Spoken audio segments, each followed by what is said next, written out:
There's nothing artificial about job loss. I'm Michael Smerconish in the Philly Burbs. AI is no longer an abstract threat. It's causing job loss right now, and the headlines, they tell the story. The Massachusetts Institute of Technology, MIT, on Wednesday released a study that found that artificial intelligence can already replace 11.7% of the U.S. labor market, or as much as 1.2 trillion in wages across finance, healthcare, and professional services. The New York Times recently reported that Amazon is on the cusp of replacing what would be 600,000 warehouse jobs with robots and plans to automate 75% of its operations. CNBC reporting. Before we dive into that, I just want to mention I was texting someone over the weekend and they started laughing at me. They was like, ha, ha, ha, I'm in such and such warehouse. My job is not in threat. Robots are, I just responded back, robots are not coming, they're here. So don't think that robots aren't going to be in the mix, but I'll keep going. The Salesforce, Walmart, Paramount, UPS, YouTube, and Meta have all announced new rounds of layoffs attributable to AI, with nearly 1 million job cuts nationwide this year. That's the job loss that we can measure. Now consider what some are predicting about the future. Goldman Sachs estimating that 6 to 7% of the U.S. workforce could be displaced due to AI adoption. They do note, however, that the impact may only be transitory because new opportunities created by AI might ultimately put people to work in other capacities. A report by the McKinsey Global Institute finding that AI could displace 40% of American jobs due to automation by 2030. That analysis found that robots and AI agents could automate more than half of U.S. work hours, both manual and cognitive, using technology that's available today if companies redesigned how they'll do things in the future. And please know, companies are sitting in boardrooms trying to figure out how to redesign their infrastructure so that they can have less overhead and more profit. And AI and robots are going to create that opportunity for them. Okay. And so again, I know this is kind of like my staffing feed, but I'm saying to you, you're either going to be the employee going on a universal basic income, which they're about to go into in 2 seconds, or you're going to be creating the jobs. You're going to be creating the jobs, and you're going to create the jobs. You're going to put the humans to work. You're going to put the AI digital workers to work, and you might even be putting robots to work. But the question is, what are you going to do, and what are you going to be ready for? Okay, that's very important. The World Economic Forum projecting that 92 million jobs worldwide may be displaced by 2030. Ford's CEO saying that AI could replace half of all white-collar workers there. NYU professor Scott Galloway predicting that AI will hit middle management first, noting that 6% dropped in managers at public companies since 2022. So here we are, AI eliminating jobs, more automation coming. If millions of people lose work, how will they support themselves? This is where an idea from the 2020 presidential campaign returns to the conversation. Universal Basic Income, or UBI. The concept, pretty straightforward. Every American adult would receive a set check each month. For Cook County, Illinois, which includes Chicago, this concept just became reality. The Cook County Board of Commissioners unanimously approved its 2026 budget proposal just this month. It includes $7.5 million for a guaranteed basic income program. Commissioners approved it after the success of a pilot program. So as you can see, they are already testing the waters for universal basic income, UBI, because the warning has been put out there that job loss is going to be crazy. We are not prepared for the transition that's about to take place. Those are the two things that the tech people have been telling you, and that there's very little AI safety. Those are the things that they've been coming out telling us for the last couple of years. They've been saying it as plain as day. They've not been hiding it. It hasn't been under the rug. They've been telling you, listen, AI is coming. We're going to implement. They also told us they're going to give us ASI, which is going to replace all things. I don't know how that's going to go, but I'm going to stay focused in what's going on right now, which is universal basic income is going to be in play. You're saying Cook County, Chicago, Illinois is already testing. They've approved it for 2026. I'm sure it's not going to be on a large scale, but it is out there. And 2030, it's 2026 is 30 days away. 2030 is 4 years away.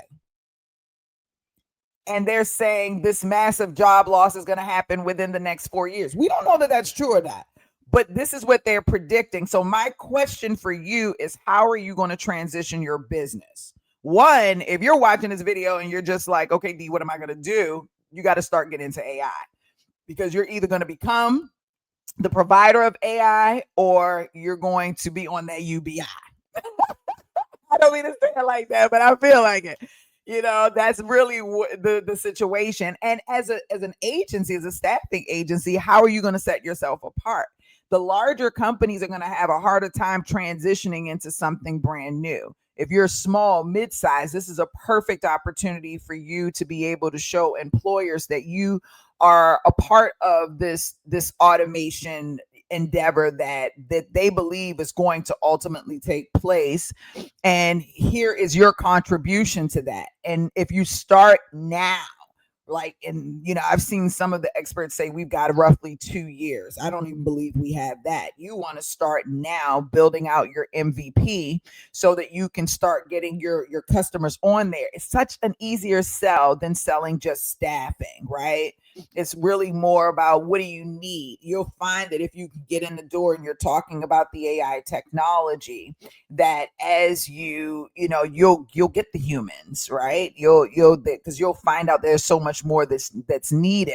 But to just stay in the space where you are, where you're just placing humans and you're not thinking about the shift that's taking place over the next 4 to 10 years, is crazy. It's diabolical.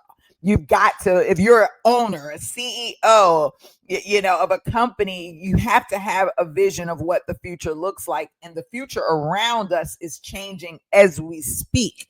You've got to be 2 steps ahead of that, if not 10 steps ahead of that, with your vision. And so I'm sharing this with you because I want you to have a true vision. I want you to be able to see what's coming so that you can start positioning your business right now. 4 years is going to come fast. They're saying 2030. That's insane. So what are you going to do about it? How are you going to shift your business? How are you going to transition your business?